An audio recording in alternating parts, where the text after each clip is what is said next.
സ്നേഹം, ദിവ്യസ്നേഹം, സ്നേഹം, ദിവ്യസ്നേഹം. ആദ്യത്തെ വചനം, ദൈവമേ എനിക്ക് ന്യായം പാലിച്ച് തരണമേ, എനിക്ക് ന്യായം പാലിച്ച് തരണമേ, എനിക്ക് ന്യായം ചെയ്യണമേ. എനിക്ക് അന്യായം ഭവിച്ചിരിക്കുന്നു, എനിക്ക് അന്യായം സംഭവിച്ചിരിക്കുന്നു എന്ന് പറയുന്നവരുണ്ടെങ്കിൽ കൈകൾ ഉയർത്തിക്കാട്ടെ. ഞാൻ വിശ്വസിച്ചവർ എന്നോട് അന്യായം കാണിച്ചു, എൻ്റെ പണം തട്ടിയെടുക്കുവാനിടയായി,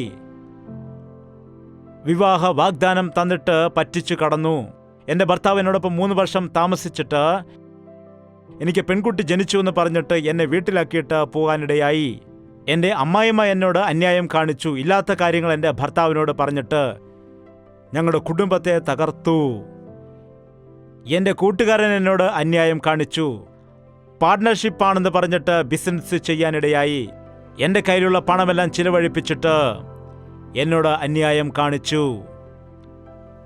വന്നപ്പോൾ ഒരാൾക്ക് കുറച്ച് പണം കൊടുക്കുവാനിടയായി, എന്നാൽ അത് തിരിച്ചു തരാതെ എന്നെ പറ്റിച്ചു.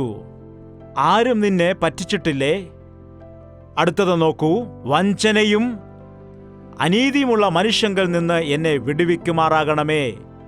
ഞാൻ വിശ്വസിച്ച വ്യക്തി എന്നോട് കള്ളം പറയാൻ ഇടയായി, എന്നെ വഞ്ചിക്കുവാൻ ഇടയായി, എന്നോട് ദ്രോഹം ചെയ്തു, എനിക്ക് എതിരായി പ്രവർത്തിക്കാനിടയായി. നിങ്ങൾ ഇരുന്ന് ചിന്തിക്കുകയാണെങ്കിൽ ഈ കാലത്ത് അന്യായം പ്രവർത്തിക്കുന്ന ആളുകൾ, അതുപോലെ വഞ്ചിക്കപ്പെട്ട ആളുകൾ, കഷ്ടതയിൽ അകപ്പെട്ട ആളുകൾ, വേറെ ആരോ ചെയ്തതായ കുറ്റത്തിന് ശിക്ഷ അനുഭവിക്കുന്ന ആളുകൾ ഒരുപാട് പേരെ കാണുവാൻ കഴിയും. ഭർത്താവ് മദ്യപാനിയാണ്, വളരെ സുഖമായിരിക്കുന്നു, ഭാര്യ കരഞ്ഞുകൊണ്ടേയിരിക്കുന്നു. ആ ഭർത്താവ് അവളോട് ന്യായമാണോ പ്രവർത്തിക്കുന്നത്, അന്യായമാണോ ചെയ്യുന്നത്? ഭർത്താവ് എന്ന് പറഞ്ഞാൽ ഭരിക്കുന്നവൻ. ഭർത്താവ് എന്താണ് ചെയ്യേണ്ടത്? ഭാര്യയെയും മക്കളെയും ഭരിക്കേണ്ടതാണ്. നീ കഷ്ടപ്പെട്ട് വിയർപ്പൊഴുക്കി സമ്പാദിക്കണമെന്ന് അന്ന് ആദാമിനോട് ദൈവം പറയുവാനിടയായി. അതുകൊണ്ട് ഓരോ പുരുഷനും കഷ്ടപ്പെട്ട് തൻ്റെ കുടുംബത്തെ പുലർത്തേണ്ടതാണ്, സംരക്ഷിക്കേണ്ടതാണ്. ആരെങ്കിലും തൻ്റെ മാതാപിതാക്കളെ സംരക്ഷിക്കുന്നില്ല എങ്കിൽ അവൻ അവിശ്വാസിയേക്കാൾ നശിച്ചവനാണെന്ന് ബൈബിൾ പറയുന്നു. എന്നാൽ ഈ കാലത്ത് എത്രയോ പുരുഷന്മാർ തൻ്റെ ഭാര്യയെയും മക്കളെയും പരിഗണിക്കാതെ ഇരിക്കുന്നു, അവരുടെ കാര്യങ്ങൾ നോക്കി നടത്താതിരിക്കുന്നു, അവർക്ക് വേണ്ടത്ര സംരക്ഷണം നൽകാതിരിക്കുന്നു, അവരുടെ വീട്ടുകാര്യങ്ങൾ നോക്കാതെ ഇരിക്കുന്നു. ഇന്ന് അനേക പുരുഷന്മാർ അങ്ങനെ ഭാര്യയ്ക്ക് അതുപോലെ തൻ്റെ മക്കൾക്ക് അന്യായം ചെയ്യുന്നുണ്ട്. പണം ഉള്ളതുകൊണ്ട് ഹോട്ടലിൽ കഴിച്ചിട്ട് വന്ന് വീട്ടിലെ കറി കൊള്ളില്ല എന്ന് പറഞ്ഞിട്ട് കഴിക്കാതെ കിടന്നുറങ്ങുന്നു. അത് കണ്ട ഭാര്യ പാവം കഴിച്ചില്ലല്ലോ എന്ന് വിചാരിച്ച് അവളും കഴിക്കാതെ കിടക്കുന്നു. അവൻ കഴിച്ചിട്ടാണ് വന്നിരിക്കുന്നത്, ഹോട്ടലിൽ നിന്ന് കഴിച്ചെന്ന് അവൻ പറയുകയില്ല. വയറ് നിറച്ച് ബിരിയാണി കഴിച്ചിട്ടാണ് വന്നത്, എന്നാൽ വീട്ടിൽ വന്നിട്ട് കറി കൊള്ളില്ല എന്ന് പറഞ്ഞിട്ട് കഴിക്കാതെ കിടക്കുന്നു. ഭാര്യ പാവം കഴിച്ചില്ല എന്ന് വിചാരിച്ച് ഭാര്യ സങ്കടത്തോടെ കിടക്കുന്നതായ സമയത്ത് ഇവനാണെങ്കിൽ തിന്നു കുടിച്ച് സുഖമായി കൂർക്കം വലിച്ചുറങ്ങുമ്പോൾ അത് അന്യായമല്ലേ? പുരുഷൻ തൻ്റെ ഭാര്യയെ സ്വന്തം ശരീരത്തെ പോലെ സ്നേഹിക്കണം. ഭാര്യ തൻ്റെ സ്വന്തം ഭർത്താവിന് കീഴടങ്ങിയിരിക്കണം. ഇന്ന് അനേകം സ്ത്രീകൾ ഭർത്താവിനോട് അന്യായം പ്രവർത്തിക്കുന്നുണ്ട്. നിന്റെ ഭർത്താവ് നിന്നെ വിശ്വസിക്കുന്നുണ്ടോ? ഭർത്താവ് നിന്നെ വിശ്വസിച്ച് എല്ലാ കാര്യങ്ങളും നിന്നോട് പറയുവാൻ കഴിയുന്നുണ്ടോ? നിന്റെ ഭർത്താവിന് നിന്നെ വിശ്വസിച്ചിട്ട് തൻ്റെ പെട്ടിയുടെ താക്കോൽ നിനക്ക് ഏൽപ്പിക്കാൻ കഴിയുന്നുണ്ടോ? ആ പണപ്പെട്ടിയുടെ താക്കോൽ ഏൽപ്പിക്കാൻ കഴിയുന്നുണ്ടോ? അങ്ങനെ ഏൽപ്പിക്കുവാൻ കഴിയുന്നുണ്ടെങ്കിൽ അത് നിന്റെ മഹത്വമാണോ അവൻ്റെ മഹത്വമാണോ? അവൻ്റെ മഹത്വമല്ല, നിന്റെ മഹത്വമാണ്. എന്താണ്? നീ അതിൽ നിന്ന് അടിച്ചു മാറ്റുകയാണെന്ന് വിചാരിക്കുക. അതറിഞ്ഞിട്ട് ഒരു ദിവസം അവൻ എന്ത് ചെയ്യും? അത് നിന്റെ കയ്യിൽ നിന്ന് തിരിച്ചു വാങ്ങും. അല്പത്തിൽ വിശ്വസ്തനായ അധികത്തിൽ വിചാരകനാക്കും. ഈ കാലത്ത് എവിടെ നോക്കിയാലും വാസ്തവത്തിൽ അന്യായം വളർന്നുകൊണ്ടേയിരിക്കുകയാണ്. കുട്ടികൾ മാതാപിതാക്കളെ വഞ്ചിക്കുന്നു, മാതാപിതാക്കൾ കുട്ടികളെ വഞ്ചിക്കുന്നു. കോളേജിൽ പോവുകയാണെന്ന് പറഞ്ഞിട്ട് വെളിയിൽ പോയിട്ട് കോളേജിൽ പോലും പോകാതെ റോഡിൽ കറങ്ങി നടക്കുന്ന എത്രയോ കുട്ടികളുണ്ട്. നമ്മുടെ ഇതുപോലത്തെ നാട്ടിൻ പ്രദേശങ്ങളിൽ കൃഷിപ്പണികളൊക്കെ ചെയ്തിട്ട്, അല്ലെങ്കിൽ മത്സ്യവ്യാപാരമൊക്കെ ചെയ്തിട്ട്, അല്ലെങ്കിൽ കൂലിപ്പണികൾ ചെയ്തിട്ട്, അല്ലെങ്കിൽ മറ്റു തരത്തിൽ എന്തെങ്കിലും ബിസിനസ് ചെയ്ത് കഷ്ടപ്പെട്ടിട്ട് എൻ്റെ കുട്ടികളെ നല്ലവണ്ണം പഠിക്കണം, ഞങ്ങളെപ്പോലെ അവർ കഷ്ടപ്പെടാൻ പാടില്ല, ദൂരദേശങ്ങളിലേക്ക് അയച്ചിട്ട് കോളേജിലേക്കുള്ള ഫീസ് കൊടുത്ത് എല്ലാ മാസവും അവർക്ക് പോക്കറ്റ് മണിയായി ചിലവിന് കൊടുത്ത് പോകുമ്പോൾ അവരെന്താണ് ചെയ്യുന്നത്? സിനിമ കാണാൻ വേണ്ടി കറങ്ങി സ്നേഹബന്ധത്തിലെല്ലാം പെട്ട് പഠിക്കാതെ നടക്കുന്ന യൗവനക്കാരായ മക്കൾ. മാതാപിതാക്കൾക്ക് ആ വിഷയം അറിയുന്നതായ സമയത്ത്, എടാ 3 വർഷം നീ പഠിക്കുവാണെന്നല്ലേ പറഞ്ഞ, നീ എന്തു ചെയ്യുകയായിരുന്നു അവിടെ? അയച്ചു കൊടുത്ത പണമെല്ലാം ദൂർത്തടിക്കുവാൻ ഇടയായി. അങ്ങനെ കോളേജിൽ പോകാതെ പാസ്സാകാതിരിക്കുന്ന സമയത്ത് ആ പയ്യൻ എന്താണ് ചെയ്യുന്നത്? മാതാപിതാക്കളെ വഞ്ചിച്ച് മാതാപിതാക്കളെ പറ്റിക്കുകയാണ്. അതുപോലെ തന്നെ അവൻ വഞ്ചിക്കുകയാണ്, നാശം വിതയ്ക്കുകയാണ്. ഈ കാലത്ത് മനുഷ്യർ വഞ്ചിക്കുന്ന കാര്യത്തിൽ പെരുകിക്കൊണ്ടേയിരിക്കുന്നു. ഒരു മനുഷ്യൻ കോഴി മുട്ടയിട്ടിരിക്കുന്ന സമയത്ത്, അത് പൊരുന്ന ഇരിക്കുന്ന അതേ സമയത്ത് തന്നെ ആ ചെറിയ കൂട്ടിൽ കയറിയിട്ട് ആ കോഴി അറിയാതെ തന്നെ അതിൽ നിന്ന് ഓരോരോ മുട്ട അനക്കാതെ എടുക്കുമെന്ന്. ഒരു അനക്കം പോലും ഇല്ലാതെ ഒരു ദിവസം അങ്ങനെ ഇയാൾ ആ മുട്ടയെടുത്ത് സഞ്ചിയിൽ കൊണ്ടുവച്ചു. താഴെ വന്നിട്ട് നോക്കുമ്പോൾ ആ സഞ്ചിയിൽ ഒരു മുട്ട പോലുമില്ല. എന്താണ് സംഭവിച്ചത്? തൻ്റെ മകൻ പിറകാലെ വന്നിട്ട് കോഴി അറിയാതെ അയാൾ എടുത്ത മുട്ടകളെല്ലാം അയാൾ അറിയാതെ തൻ്റെ മകൻ എടുത്ത് സഞ്ചിയിൽ കൊണ്ടുവച്ചെന്ന്. വഞ്ചന കാണിച്ച് നേടുന്നത് നമുക്കൊരിക്കലും അനുഗ്രഹം ആയിരിക്കില്ല. യാക്കോബ് വഞ്ചിക്കുവാനിടയായി. ആരെയാണ് വഞ്ചിച്ചത്? സ്വന്തം സഹോദരനെ വഞ്ചിക്കാനിടയായി. എന്നെ വിശക്കുന്നു, എനിക്ക് അല്പം പായസം തരുമോ എന്ന് ചോദിച്ചപ്പോൾ, നിന്റെ ജ്യേഷ്ഠാവകാശം എനിക്ക് തന്നാൽ ഈ പായസം മുഴുവൻ നിനക്ക്. ജ്യേഷ്ഠാവകാശം എങ്ങനെയാണ് ലഭിക്കുന്നത്? ഞാൻ ജ്യേഷ്ഠനായി ജനിക്കണമെന്ന് ആഗ്രഹിച്ചാൽ അങ്ങനെ ജനിക്കുവാൻ കഴിയുമോ? അത് ദൈവം നിയമിച്ചതായ ഒന്നാമത്തെ ഫലമാണ്, ആദ്യത്തെ സന്താനമാണ്. ആ കാലത്ത് ജ്യേഷ്ഠന് പിതാവ് കഴിഞ്ഞാൽ പിന്നെ അവനാണ് അവകാശം. വസ്തുവകകൾ ഭാഗം ചെയ്യുമ്പോൾ പിതാവിൻ്റെതായ ഭാഗം എല്ലാവർക്കും ഭാഗം വയ്ക്കുമ്പോൾ പിതാവിനും ഒരു ഭാഗം ഉണ്ട്. അതായത് 3 ആൺമക്കളാണെങ്കിൽ 4 ഭാഗങ്ങൾ ചെയ്തിട്ട് 3 മക്കൾക്കും ഓരോ ഭാഗം, പിതാവിനും ഒരു ഭാഗം. ആ പിതാവിൻ്റെ ഭാഗം പിതാവ് മരിച്ചുപോയ ശേഷം മൂത്ത മകന് ലഭിക്കാനിടയാകും. എല്ലാവർക്കും അത് കിട്ടുകയില്ല. അതുകൊണ്ടാണ് ഇരട്ടി അനുഗ്രഹം. അതുകൊണ്ട് ജ്യേഷ്ഠനായി ഇരിക്കുവാൻ വേണ്ടി എല്ലാ വ്യക്തികളും അന്ന് ആഗ്രഹിച്ചിരുന്നതാണ്. അതുമാത്രമല്ല, ബൈബിൾ പ്രകാരമായിട്ട് ആദ്യത്തെ ഫലം ദൈവത്തിൻ്റെ സ്വത്താണ്. ദൈവം ആദ്യത്തെ സന്താനത്തെ ഒരുപാട് അനുഗ്രഹിക്കും. എത്ര ആളുകൾ പറയുന്നു, ഞാൻ വീട്ടിലെ മൂത്ത കുട്ടിയാണ്, മൂത്ത മകനാണ്, മകളാണ് എന്ന് പറയുന്നവർ കൈ ഉയർത്താമോ? അതുകൊണ്ടാണ് ഇങ്ങോട്ട് തന്നെ വന്നത്. എത്ര നാൾ ദൈവത്തിന് പിടികൊടുക്കാതെ പോകും? ആദ്യത്തെ ഫലം ദൈവത്തിൻ്റെ സ്വത്ത്, ആദ്യത്തെ സന്താനം ദൈവത്തിൻ്റെ സ്വത്താണ്. എൻ്റെ വീട്ടിൽ ഞാനാണ് മൂത്ത കുട്ടി. എൻ്റെ പിതാവ് മാനസാന്തരപ്പെട്ട ശേഷം എന്നെ ഡോക്ടറായിട്ട് പഠിപ്പിക്കണമെന്ന് ആഗ്രഹിച്ചിരുന്നു. എന്നാൽ മാനസാന്തരപ്പെട്ട ശേഷം പറഞ്ഞു, ദൈവത്തിൻ്റെ ഹിതമെന്താണെന്ന് അറിയണം എന്ന് പ്രാർത്ഥിച്ച സമയത്ത് ദൈവം പറയുകയുണ്ടായി, ആദ്യ ഫലം എൻ്റെ സ്വത്താണ്, അതുകൊണ്ട് നീ ദൈവത്തിൻ്റെ വേല ചെയ്യണം. ശരി പിതാവേ, ഞാനും അപ്പോൾ രക്ഷിക്കപ്പെട്ടിരുന്നു. അങ്ങ് പ്രാർത്ഥിച്ചു കൊള്ളുക. ഞാൻ പ്രാർത്ഥിച്ച സമയത്ത് നിന്റെ മാതാവിൻ്റെ ഉദരത്തിൽ വരുന്നതിന് മുൻപേ ഞാൻ നിന്നെ തിരഞ്ഞെടുത്തിരിക്കുന്നുവെന്ന് പറഞ്ഞു. എനിക്ക് 18 വയസ്സുള്ള സമയത്ത്. അപ്പോൾ ഞാൻ കാക്കനാട് വിട്ടിട്ട് ചെന്നൈയിലേക്ക്, മദ്രാസിലേക്ക് പോയി ബൈബിൾ കോളേജിൽ പഠിക്കുന്നതിന് വേണ്ടി അന്നു മുതൽ ഇന്ന് വരെ ദൈവത്തിൻ്റെ സേവയിലായിരിക്കുന്നു. ഇപ്പോൾ നിങ്ങളേത് സേവയിലാണ്?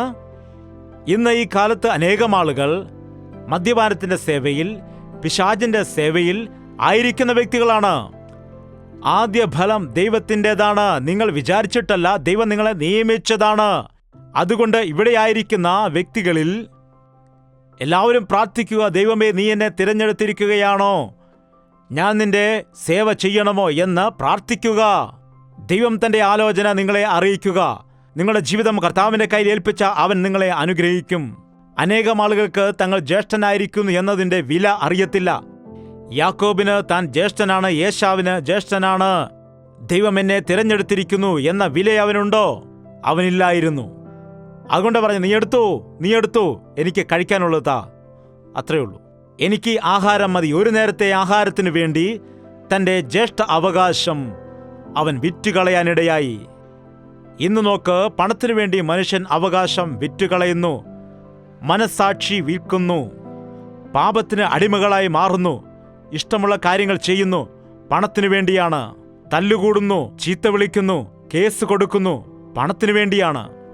പരസ്പരം വിദ്വേഷിച്ചിട്ട് പരസ്പരം കലഹങ്ങൾ ഉണ്ടാക്കുന്നു. വളരെ നീചമായൊരു അവസ്ഥയാണത്. ദുഷിച്ച ഒരു കാലമാണിത്. നാം ദൈവത്തിൻ്റെ മക്കളായിരിക്കുമ്പോൾ ദൈവത്തിൻ്റെ സ്നേഹത്താൽ നാം നിറയപ്പെട്ടവർ ആയിരിക്കണം. ദൈവം തന്നതിൽ നന്ദി ഉള്ള വ്യക്തികളായിരിക്കണം. വഞ്ചിച്ചിട്ട് ജ്യേഷ്ഠാവകാശം തട്ടിയെടുക്കുവാൻ ഇടയായി. അതുപോലെ പിതാവിനെയും വഞ്ചിക്കുവാൻ ഇടയായി. അതുപോലെ അമ്മായിപ്പൻ്റെ അടുക്കൽ ചെന്ന് വഞ്ചിച്ചിട്ട് വസ്തുവകൾ സമ്പാദിച്ചു. എന്താണ്? യാക്കോബിന്റെ ജീവിതത്തിൽ സന്തോഷം ഇല്ലായിരുന്നു.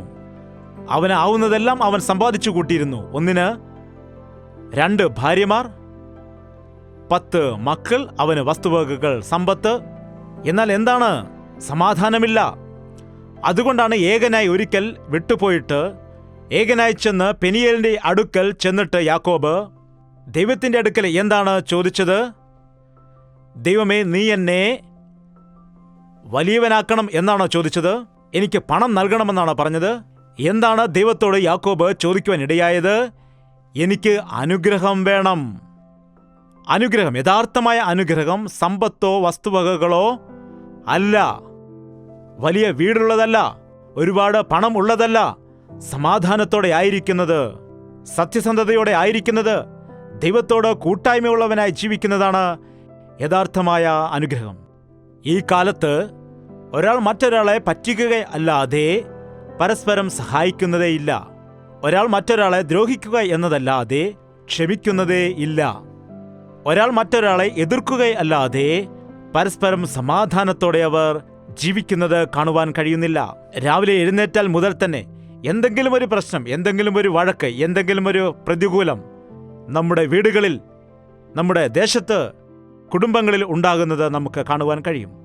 ചില സമയത്ത് അന്യായം പ്രവർത്തിക്കുന്ന ആളുകളായി നോക്കുക. ധനവാൻ പാവപ്പെട്ടവനെതിരെ അന്യായം ചെയ്യുന്നു. ബലവാൻ ബലഹീനനോട് അന്യായം ചെയ്യുന്നു. യഥാർത്ഥത്തിൽ ന്യായമായി ദൈവം എന്താണ് ചെയ്യാൻ പറഞ്ഞത്? ധനവാന്മാരെ, നിങ്ങളുടെ സമ്പത്ത് പാവപ്പെട്ടവർക്ക് കൊടുക്കൂ. ബലവാന്മാർ ബലഹീനരെ സഹായിക്കുക. ജ്ഞാനമുള്ളവർ ജ്ഞാനമില്ലാത്തവർക്ക് പഠിപ്പിച്ചു കൊടുക്കൂ. എന്താണ്? അത് ദൈവത്തിന്റെ പദ്ധതിയാണ്. എന്നാൽ ഈ കാലത്ത് എന്താണ് നടക്കുന്നത്? അറിവുള്ളവർ അറിവില്ലാത്തവരെ വഞ്ചിക്കുകയാണ് ചെയ്യുന്നത്.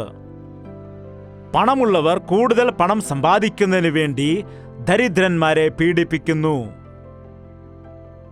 ധനവാൻ തന്റെ ബലത്താൽ, തന്റെ ശാരീരിക ബലത്താൽ, തന്റെ സമ്പത്തിന്റെ ബലത്താൽ മറ്റുള്ള വ്യക്തികൾക്ക്, പാവപ്പെട്ടവർക്ക് അന്യായം പ്രവർത്തിക്കുന്നു.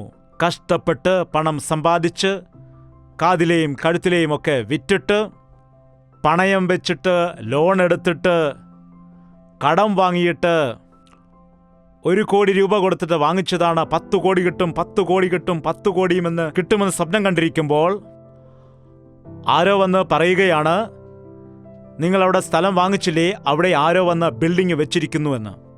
എന്താണ് അവിടെ സംഭവിച്ചത്? രാത്രിക്ക് രായ്മാനം തന്നെ അവിടെ പുതിയ ബിൽഡിംഗ് കെട്ടിയിരിക്കുന്നുവെന്ന്. രാത്രിക്ക് രാത്രി തന്നെ ബിൽഡിംഗ് കെട്ടുവാനിടയാകും. ചുറ്റുമതിൽ ഉണ്ടാക്കിയെടുക്കും, മരങ്ങൾ വെച്ചു പിടിപ്പിക്കും, 10-40 മരങ്ങൾ അവിടെ ഉണ്ടെന്ന് കാണിച്ചു കൊടുക്കും. ഇതെപ്പോൾ മുതലേ എന്റേതാണ്, പിടിച്ചെടുത്തതാണ്.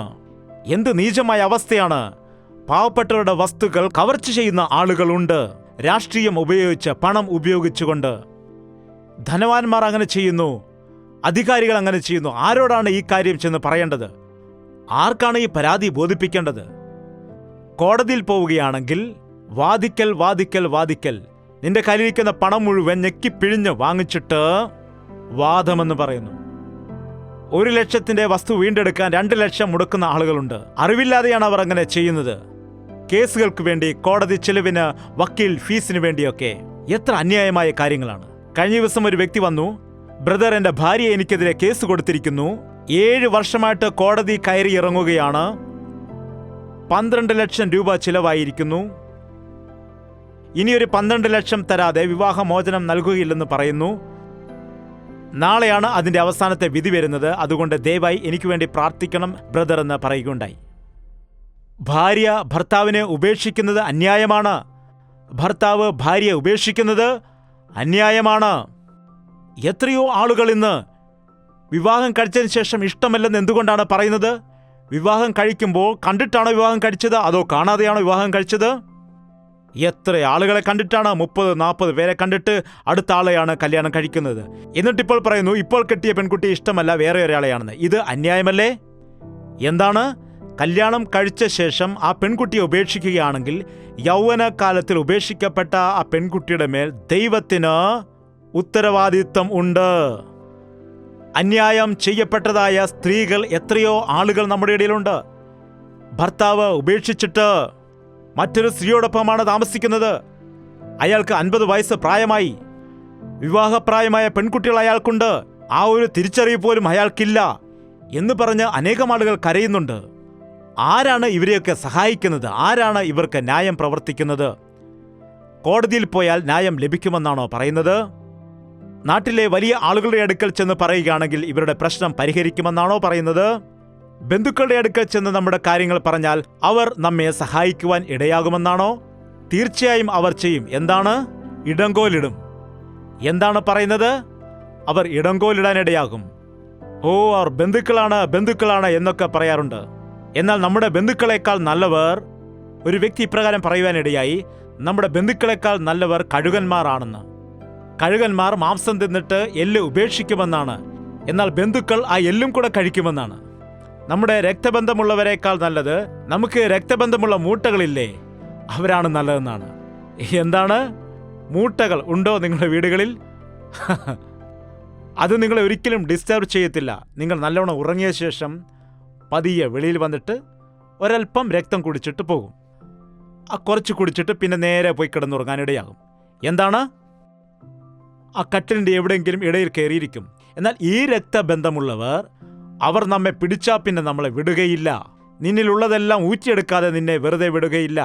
അതുകൊണ്ടാണ് മനുഷ്യനിൽ ആശ്രയിക്കുന്നതിനേക്കാൾ യഹോവയിൽ ആശ്രയിക്കുന്നതാണ് നല്ലത്. നിനക്ക് കഷ്ടത ഉണ്ടാകുമ്പോൾ, അന്യായം സംഭവിക്കുമ്പോൾ, വിഷമം ഉണ്ടാകുമ്പോൾ മുഴങ്കാലിൽ ഇരുന്ന് പ്രാർത്ഥിക്കുക. എന്താണ് ചെയ്യേണ്ടത്? കിണറ്റിൽ ചാടുകയല്ല, ആറ്റിൽ ചാടുകയല്ല. കഷ്ടത വരുമ്പോൾ ആറ്റിൽ ചാടുകയാണോ ചെയ്യുന്നത്? കഷ്ടത വരുമ്പോൾ കിണറ്റിൽ എന്തിനാണ് ചാടുന്നത്? സാരി കഴുത്തിൽ ചുറ്റിയിട്ട് ഫാനിൽ തൂങ്ങിയാടുന്നത് എന്തിനാണ്? കൃഷിക്കടിക്കുന്ന കീടനാശിനി എന്തിനാണ് നീ കുടിക്കുന്നത്? നീ ഉറക്ക ഗുളിക കഴിക്കുകയാണോ ചെയ്യുന്നത്? ഞാൻ ജീവിച്ചിരിക്കില്ല എന്ന് പറഞ്ഞ് എന്തിനാണ് ഭീഷണിപ്പെടുത്തുന്നത്? അടുക്കളയിൽ ചെന്നിട്ട് എന്തിനാണ് ഗ്യാസ് നീ തുറക്കുന്നത്? തീപിടിച്ച ശേഷം അയ്യോ രക്ഷിക്കൂ എന്ന് വിളിച്ചു പറയുന്നത് കണ്ടിട്ടുണ്ടോ? അത് സഹിക്കുവാൻ കഴിയാതെ രക്ഷപ്പെടാൻ വേണ്ടി കൈകാലിട്ടടിക്കുന്നത് നിങ്ങൾ കണ്ടിട്ടുണ്ടോ? രക്ഷിക്കോ. ആര് രക്ഷിക്കുക? നീയല്ലേ ചെയ്തത്? നീ തന്നെയല്ലേ ചെയ്തത്? കഷ്ടത വരുമ്പോൾ അത് സഹിക്കുവാൻ കഴിയാതെ ആത്മഹത്യ ചെയ്യുന്നത് ശരിയല്ല. കഷ്ടത സഹിക്കുവാൻ കഴിയാതെ ആത്മഹത്യ ചെയ്യുകയാണെങ്കിൽ കെടാത്ത തീയും ചാകാത്ത പുഴുവുമുള്ള ആ നരകത്തിൽ വീണിട്ട് നീ എത്രത്തോളം കഷ്ടത അനുഭവിക്കേണ്ടതായിട്ടുണ്ട് ഓർക്കുക. എപ്പോഴാണെങ്കിലും ശരി, സങ്കടം ഉണ്ടായോ? അന്യായം സംഭവിച്ചോ? നീ വഞ്ചിക്കപ്പെട്ടുവോ? നിനക്ക് ദുഃഖം വന്നിരിക്കുന്നുവോ? മുഴങ്കാലിൽ ഇരിക്കുക. എന്താണ് ചെയ്യേണ്ടത്? എത്ര പേർക്ക് മുഴങ്കാൽ മടക്കി പ്രാർത്ഥിക്കാൻ അറിയാം? ആരും അത് പറയേണ്ടത് ആവശ്യമില്ല. വിശപ്പുണ്ടാകുമ്പോൾ ഭക്ഷണം കഴിക്കാറുണ്ടല്ലോ, ദാഹമുണ്ടാകുമ്പോൾ വെള്ളമെടുത്ത് കുടിക്കാറുണ്ടല്ലോ. അതുപോലെ ദുഃഖം വരുമ്പോൾ കണ്ണുനീരോടെ മുഴങ്കാൽ മടക്കി കർത്താവിനോട് പ്രാർത്ഥിക്കത്തില്ലേ? പ്രാർത്ഥിക്കൂ, പറയൂ. വെള്ളം കുടിക്കുമ്പോൾ നിന്റെ ദാഹത്തിന് എന്തു പറ്റും? തീരും. ഭക്ഷണം കഴിക്കുമ്പോൾ വിശപ്പ് അടങ്ങും. അങ്ങനെ മുഴങ്കാൽ മടക്കി പ്രാർത്ഥിച്ചാൽ നിന്റെ ദുഃഖം അവിടെ തീർന്നു പോകും, മാറിപ്പോകും. യേശുക്രിസ്തു ചിത്രങ്ങളിൽ അല്ല, ആലയത്തിൽ അല്ല, പർവ്വതത്തിൽ അല്ല. നീ എവിടെയാണോ മുഴങ്കാൽ മടക്കി നുറുങ്ങുന്ന ഹൃദയത്തോടുകൂടി, പശ്ചാത്താപത്തോടുകൂടി, കണ്ണുനീരോടുകൂടി കർത്താവേ നീ എന്നെ സഹായിക്കണം, എനിക്ക് ആരുമില്ല, എന്നെ ഒരാൾ വഞ്ചിച്ചു, എന്നെ പറ്റിക്കാനിടയായി, എന്നെ ചതിക്കാനിടയായി, എന്നെ സഹായിക്കാൻ ആരുമില്ല എന്ന്, ഞാൻ രോഗത്തിലായിരിക്കുന്നു, എന്നെ വിടുവിക്കുവാൻ ആരുമില്ല, എന്നെ സഹായിക്കുവാൻ വേണ്ടി പറഞ്ഞാൽ കർത്താവ് തീർച്ചയായും നിന്നെ വിടുവിക്കാനിടയാവും. എഴുന്നേറ്റ് നിൽക്കാം, നമുക്ക് പ്രാർത്ഥിക്കാം. പ്രാർത്ഥന. സത്യമാണ് ദൈവമേ, എനിക്ക് അന്യായം സംഭവിച്ചിരിക്കുന്നു. ഞാൻ വഞ്ചിക്കപ്പെട്ടിരിക്കുന്നു, ഞാൻ പറ്റിക്കപ്പെട്ടിരിക്കുന്നു. ശരിയാണ് പിതാവേ, എനിക്ക് നഷ്ടം സംഭവിച്ചിരിക്കുന്നു. സത്യമാണ്, ഞാൻ മറ്റുള്ളവരെ വേദനിപ്പിക്കുന്ന അവസ്ഥയിലായിരിക്കുന്നു, മറ്റുള്ളവരെ ദുഃഖിപ്പിക്കുന്ന അവസ്ഥയിലായിരിക്കുന്നു, മറ്റുള്ളവരെ ദുഷിക്കുന്ന രീതിയിലായിരിക്കുന്നു, മറ്റുള്ളവർക്ക് ദോഷം പ്രവർത്തിക്കുന്ന രീതിയിലായിരിക്കുന്നു. നിന്റെ മകനെന്ന് ഞാൻ പറയാറുണ്ട്, എന്നാൽ എൻ്റെ ഹൃദയം മുഴുവൻ അശുദ്ധി ആയിരിക്കുകയാണ്. ഇന്നെൻ്റെ ഹൃദയത്തിനൊരു മാറ്റമുണ്ടാക്കണമേ, എൻ്റെ കഷ്ടങ്ങളെ മാറ്റണമേ. നിന്നോട് തന്നെ നിലവിളിച്ചു പ്രാർത്ഥിക്കുന്നു. എൻ്റെ കുടുംബത്തെ കെട്ടിപ്പണിയണമേ. ഭാര്യ ഭർത്താക്കന്മാരുടെ ഇടയിൽ നല്ല സമാധാനം തരണം. ഞങ്ങളുടെ മക്കളുടെ ജീവിതത്തിൽ തിന്മ സംഭവിക്കാതെ അവർക്ക് അനുഗ്രഹമുണ്ടാകുവാൻ നീ സഹായിക്കുമാറാകണം. വിദ്യാഭ്യാസം ചെയ്ത് ഉപയോഗമുള്ളവരായി മാറുവാൻ സഹായിക്കണം. മാനസാന്തരപ്പെട്ട് ദൈവത്തിൻ്റെ സാക്ഷിയായി ജീവിക്കാൻ വേണ്ടി അവരെ സഹായിക്കണം. നമുക്കെല്ലാവർക്കും വായി തുറന്ന് പ്രാർത്ഥിക്കാം. പരിശുദ്ധനായ സ്നേഹമുള്ള പിതാവേ, ഒരു തവണ കൂടെ നിന്റെ മക്കളെ നോക്കണമേ. എവിടെ നിന്നെല്ലാമോ നിന്റെ സന്നിധിയിൽ വന്നിരിക്കുന്ന നിന്റെ മക്കളെ ഒന്ന് നീ നോക്കണമേ. ഞങ്ങൾ വഞ്ചിതരാകപ്പെട്ടിരിക്കുന്നു. ഞങ്ങളുടെ ജീവിതത്തിൽ കഷ്ടതയുണ്ട്, ഞങ്ങൾക്ക് നഷ്ടങ്ങളുണ്ട്, ഞങ്ങൾക്ക് സമാധാനമില്ല. ഞങ്ങളുടെ സാമ്പത്തിക പ്രതിസന്ധികൾ ഞങ്ങളെ ഒരുപാട് ഞെരുക്കത്തിലാക്കി മാറ്റിയിരിക്കുകയാണ്. ഞങ്ങൾക്ക് ദൈവത്തിൻ്റെ അനുഗ്രഹം വേണം, ഞങ്ങൾക്ക് ദൈവത്തിൻ്റെ കരുണ വേണം എന്ന് നിന്റെ സന്നിധിയിൽ വന്ന് പറയുന്ന എല്ലാവരെയും നീ ദർശിക്കണമേ. ഓരോരുത്തരുടെയും മനസ്സിലുള്ള പദ്ധതികളെ, അവരുടെ മനസ്സിലെ ആഗ്രഹങ്ങളെ നന്നായി അറിയുന്നതായ ദൈവമേ, പ്രാർത്ഥനയിൽ കൂടി ഞങ്ങൾ അപേക്ഷിച്ചവയൊക്കെയും ഞങ്ങൾക്ക് ലഭിച്ചതായി ഞങ്ങൾ വിശ്വസിക്കുന്നു. ഈ പ്രാർത്ഥന കഴിയുന്ന സമയത്ത് നിന്റെ സമാധാനം ഞങ്ങൾക്ക് നൽകണം. പ്രാർത്ഥനയ്ക്ക് മറുപടി ലഭിച്ചു എന്ന വിശ്വാസത്തോടെ, ആ സന്തോഷത്തോടെ ആയിരിക്കുവാൻ ഞങ്ങളെ സഹായിക്കണം. ആരെയും ദൈവമേ നീ ഉപേക്ഷിക്കരുത്. ഞങ്ങളിൽ നിന്ന് ഭയത്തെ മാറ്റണമേ, ആത്മഹത്യ പ്രവണതയെ മാറ്റണമേ, ഭാര്യ ഭർത്താക്കന്മാരുടെ ഇടയിൽ ചേർച്ച കൊണ്ടുവരണമേ. മദ്യപാനികളെ എല്ലാ വ്യക്തികൾക്കും യേശുക്രിസ്തുവിന്റെ നാമത്തിൽ വിടുതൽ സംഭവിക്കുമാറാകട്ടെ. വീണ്ടും അവർ പോയിട്ട് മദ്യപിക്കുവാനുള്ള അവസരം ഉണ്ടാകാതിരിക്കുവാൻ അവരെ നീ സഹായിക്കുമാറാകണം. രക്ഷിക്കപ്പെട്ട നിന്റെ സാക്ഷികളായി ജീവിക്കാൻ അവരെ സഹായിക്കണം. യൗവനക്കാരെ നീ സഹായിക്കണമേ. മാതാപിതാക്കളെ വഞ്ചിക്കുന്ന യൗവനക്കാരെ ദർശിക്കണമേ. അവർ തങ്ങളെ തന്നെയാണ് വഞ്ചിക്കുന്നതെന്നുള്ള കാര്യം മനസ്സിലാക്കി നിന്റെ സന്നിധിയിൽ വന്ന അവരുടെ ജീവിതങ്ങളെ നേരെയാക്കിയെടുക്കുവാൻ അവരെ നീ സഹായിക്കുമാറാകണം. കൃഷിയിൽ, വ്യാപാരത്തിൽ, ജോലിയിൽ നഷ്ടങ്ങൾ വന്നിരിക്കുന്ന ആളുകളെ ഇന്നു മുതൽ ഞാൻ നിങ്ങളെ അനുഗ്രഹിക്കുമെന്നുള്ള വാഗ്ദത്തത്താൽ നിറയ്ക്കണമേ. നിന്റെ സന്നിധിയിലായിരിക്കുന്ന എല്ലാ വ്യക്തികളും ഇന്നു മുതൽ അനുഗ്രഹത്തോടെ കടന്നു പോകുവാൻ നീ സഹായിക്കുമാറാകണമേ ദൈവമേ.